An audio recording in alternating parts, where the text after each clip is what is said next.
as we speak. It's an absolute honor and a pleasure to chat to Mr. Hendrickse, who is the Provincial Electoral Officer within the Western Cape. Today we're chatting about the 3 ballots that has been introduced for the 2024 elections. Now, of course, you are going out to the polls on the 29th of May. My goodness, there's a lot happening when it comes to this year's election. There's a few numbers that I'm going to be sharing with you in just a moment.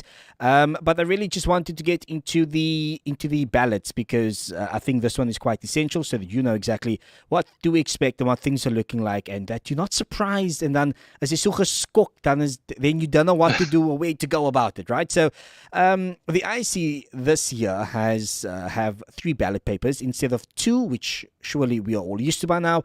Mr. Hendrickse, please just break it down for us, help us understand why the third one has been introduced and exactly what the third one entails.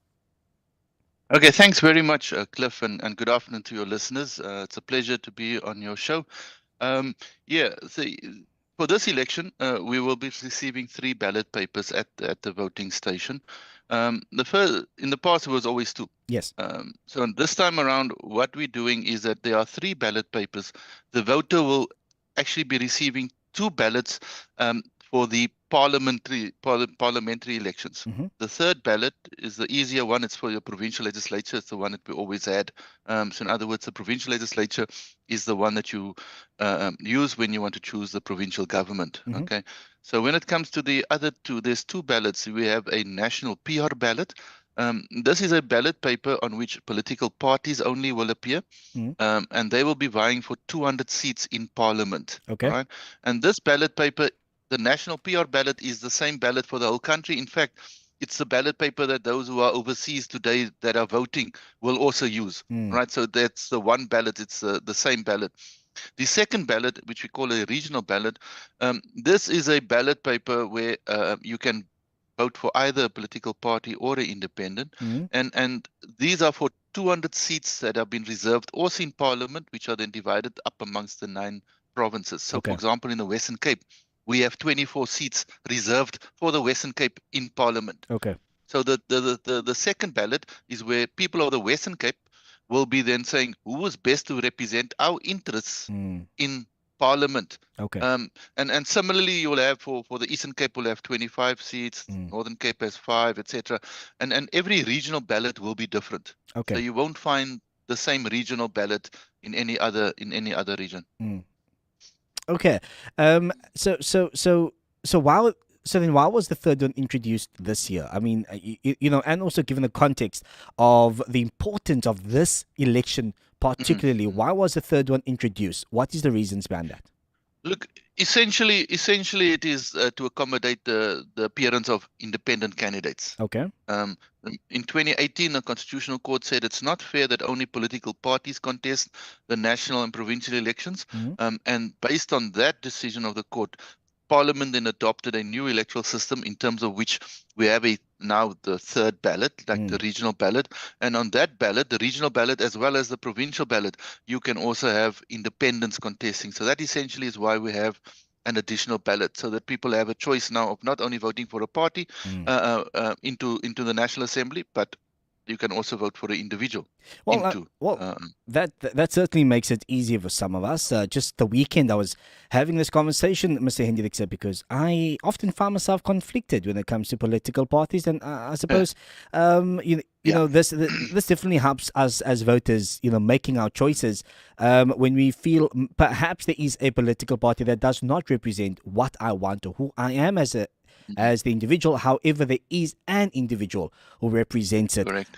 So thank you so much for that. So speaking about that as well, and I know that the IEC has come out on social media, on all media platforms to kind of just set the record straight, but I thought let's do it here for those who do not know, okay? We've constantly heard news of, listen, you must register, because if you don't register, your vote is going to go to the leading political party. Is that true? Nonsense. Look, I think it's been a foofy, if I can call it that. That's been around since forever. Yeah. Since we've been having a PR thing that says, look, if you don't vote, somehow the IEC is going to take your unallocated ballot paper that's not marked with any name, and somehow we're going to take it and stuff it into the box with. and on automatic. It is the only ballot papers that we count are the ones as marked by voters. If there's unused ballots, they all get returned to our warehouse where we destroy them afterwards, and we actually keep a record of them. But the only ballots that we count are the ones actually marked by our voters. No, there's no such thing. And speaking about those ballots, those that are not being used, which will be destroyed, that you mentioned, and then the others that will go to the voting officers to be counted.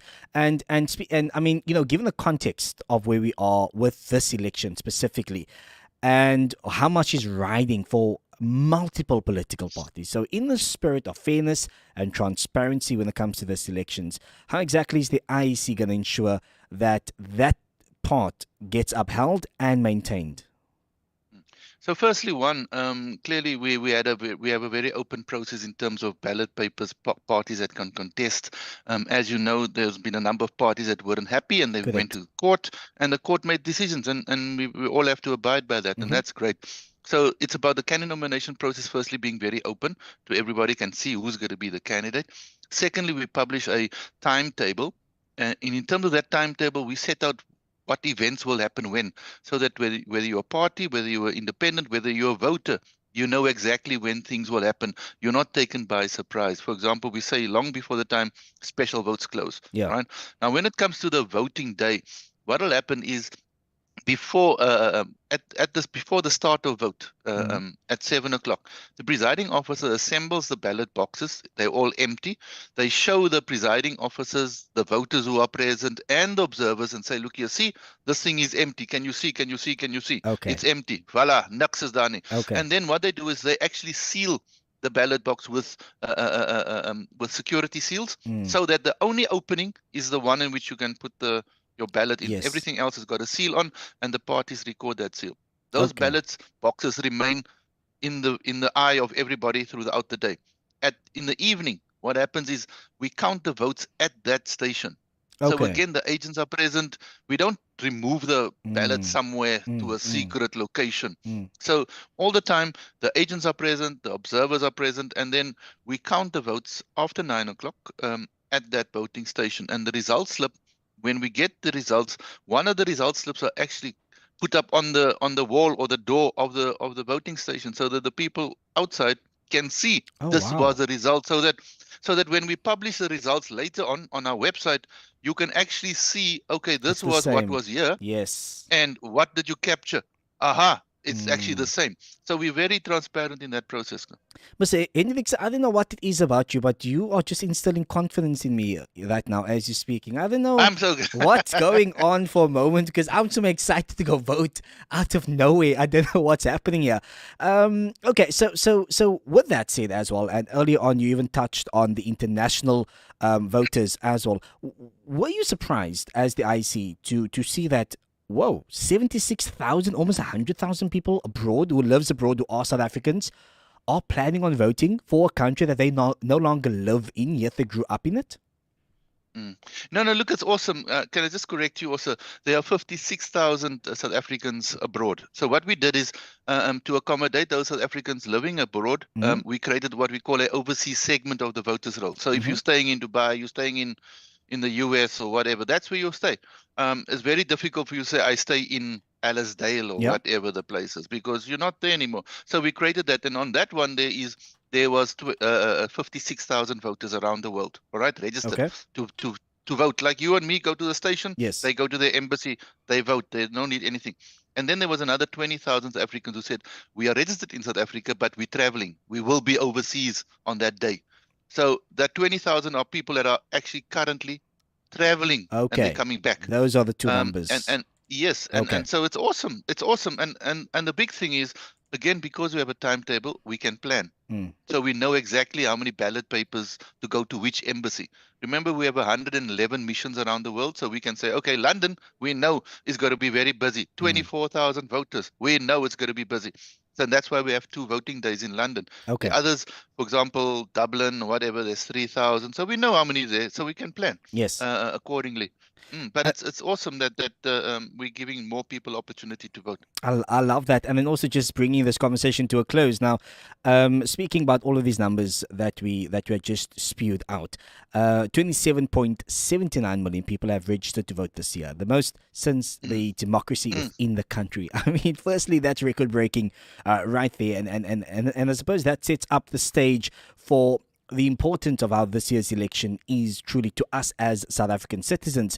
As the IEC, how prepared are you? And this is not just nationwide, but also, as you've just spoken about being prepared in other countries as well. So as a whole, as the IEC, how prepared are you given the millions and millions of South Africans that are coming out to vote on the 29th? Yeah, well, firstly, the persons overseas are actually voting over this weekend. In some countries, they started already today, and others will be tomorrow. In London, as I said, will be tomorrow and things. So yes, the ballots are there. Everything is there.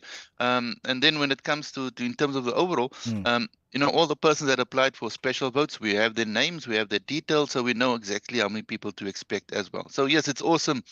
27.7 in our own province. We have 3.3 million, which is also the highest we've ever been. Amazing. And we have 1,572 voting stations. So for every one of those stations, we have staff. We have secured the venues, and we made sure that we've already started delivering our bulk material to our local officers. So everything is already in play. And we actually just waiting now for when we can open and voters can come. And there you have it. We're open for business. Open for business, really prepared for all of the voters to come and cast their votes. Mr. Hendrickse, thank you so much for your time. It has been an absolute delight and a pleasure to chat to you. Have a lovely weekend. And you too. And again, thanks, Cliff. And let's chat next week again or week after during the elections. 100%. Let's have a chat. That is the plan. That's exactly what we are going to be doing come the 29th and leading up to that as well. So you and I will stay in contact, and hopefully we get to have another conversation in the next week or so. Okay, perfect. Anytime. Awesome. Take care. Thank you so much. That was Mr. Hendrickse, the Provincial Electoral Officer within the Western Cape, sharing his thoughts and views around it. My goodness, what a conversation that was.